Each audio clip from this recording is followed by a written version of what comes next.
তো দেখো ভিডিওর প্রথমেই আমি বলে দিই, দেখতে যেমন হয়েছে খেতেও তেমন আজকে রেসিপিটা হয়েছে। তো নমস্কার বন্ধুরা, কেমন আছেন সবাই? আমি ভালো আছি, আশা করি আপনারাও ভালো আছেন। আজকে আবার একটা নতুন ভিডিও নিয়ে চলে এসেছি পাঁচফোড়ন টুম্পাস ব্লগে। তো আজকে আমি তৈরি করে দেখাবো সকালের নাস্তা বা টিফিন। তো চলো, তার জন্য আমি একটা নিয়ে নিলাম পাত্র। তাতে আমি দিয়ে দেব এক বাটি ময়দা, সেই বাটি অনুযায়ী এক বাটি দিয়ে দিলাম আটা। আপনারা চাইলে যে কোনো একটাও নিতে পারেন, কিন্তু আমি সফট হওয়ার জন্য দুটোই নিয়েছি। তো দিয়ে দিলাম আমি স্বাদ মতো নুন, আর দেবো স্বাদ মতো চিনি। দেবো আমি বিনসগুলোকে, দেখো কীরকম কুচিয়ে রেখেছি, একদম ছোটো ছোটো করে কুচিয়েছি। সব বিনস আমি মিশিয়ে দেব। আপনারা চাইলে আরও অন্যরকম সবজিও নিতে পারেন, কিন্তু আমার কাছে বিনস আর গাজর ছিল, তাই আমি বিনস আর গাজর দিয়ে করেছি। তো এবারে আমি গাজরটাকে গ্রেট করে নেব। সরু সরু করেও কেটে নিতে পারেন, কিন্তু গ্রেটারের দ্বারা গ্রেট করে নিলে ভালো হয়।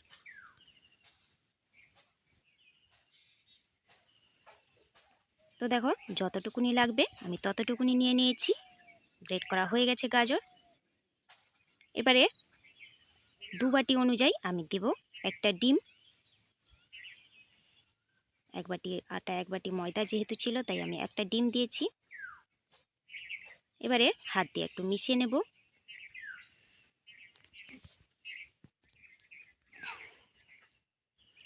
মিশিয়ে নিয়ে এবারে অল্প অল্প জল দিয়ে আমি ব্যাটারটা তৈরি করে নেব। এককালীন জল দেব না, কারণ পাতলা হয়ে যেতে পারে, তাই অল্প অল্প অল্প জল দিয়ে আমি মিশিয়ে নিচ্ছি।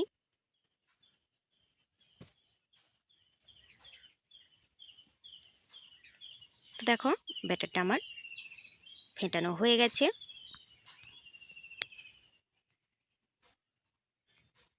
ভালো করে আমি ফেটিয়ে নিয়েছি।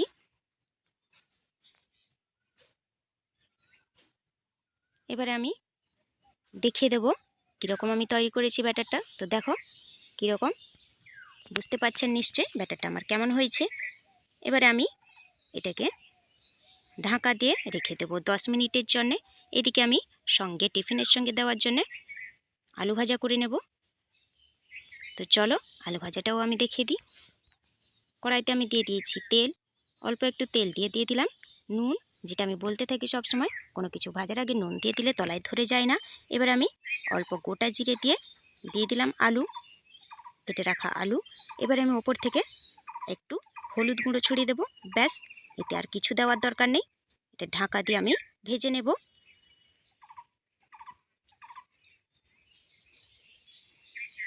তো চলো আলুটা আমি ভেজে তুলে নিয়েছি। এরপর কড়াইতে দেখো তেল ঠিক আছে, আর আমার তেল দেওয়ার দরকার নেই। আপনারা চাইলে এখানে ব্রাশেও তেলটা ব্রাশ করে নিতে পারেন। প্রত্যেকবারে দেওয়ার আগে কিন্তু একটু করে গুলিয়ে নিয়ে দেবেন। তো দেখো একটা ডাবু নিয়ে দু ডাবু আমি দিয়ে পেছনটাতে ঘুরিয়ে দিয়েছি। এবারে ঢাকা দিয়ে দেব 3 মিনিটের জন্যে, 3 থেকে 4 মিনিটের জন্য ঢাকা দিয়ে দেবেন। তো দেখুন আর একটু ঢাকা লাগতো, ওপরটা একটু কাঁচা থেকে গেছে, কোনো ব্যাপার নয়, উল্টে দেব। আর পেছনটা দেখুন কত সুন্দর তার জালির মতো হয়ে গেছে। অল্প অল্প তেল দিয়ে আমি ভেজে নেব। এটা কিন্তু খুব বেশি তেল লাগে না, তেল পড়ে যাচ্ছে, কিন্তু আপনাদের কাছে ব্রাশ থাকলে কিন্তু ব্রাশে করে নিতে পারেন। তো এটা হয়ে গেছে, দেখো কত সুন্দর হয়েছে। এবার আমি তুলে নেব। আবারও আমি গুলিয়ে নিয়ে দিয়ে দেব। একই প্রসেসে আমি কয়েকটা করে নেব।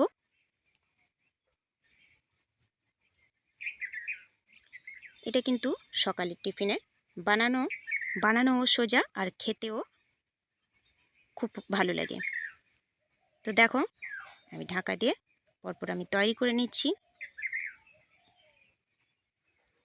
আরও একটা আমি দেখিয়ে দিচ্ছি আপনাদের সোজার জন্য, সুবিধের জন্য, যাতে আপনাদের বুঝতে কোনো অসুবিধে না হয়।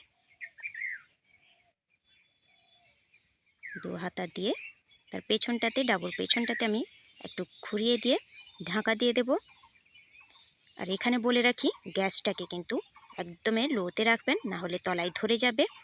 কখনোই গ্যাসটাকে বাড়াবেন না, একদমই লোতে করতে হবে। তো দেখো হয়ে গেছে। এবার উল্টে দিব, আর একটু অল্প একটু তেল দিয়ে আমি উল্টে দেব।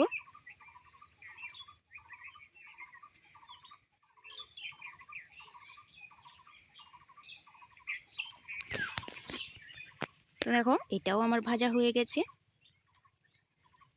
তো সবগুলো আমার ভাজা কমপ্লিট।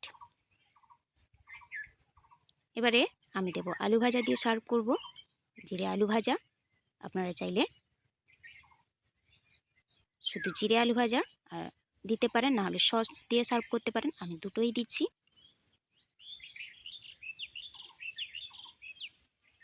তো দেখো দেখতে যেমন হয়েছে, খেতেও কিন্তু কোনো অংশে কম হয়নি। একবার হলেও করার অনুরোধ রইল। আর হ্যাঁ, বাড়িতে বানিয়ে কমেন্ট করলে আমার ভালো লাগবে। তো দেখো আর কতটা সফট হয়েছে দেখতে পাচ্ছেন। আমি একটু আমার ছেলেকে খাইয়ে দেখাচ্ছি, কি বলে ও শুনে নি। কেমন লাগছে রে? ভালো সত্যি?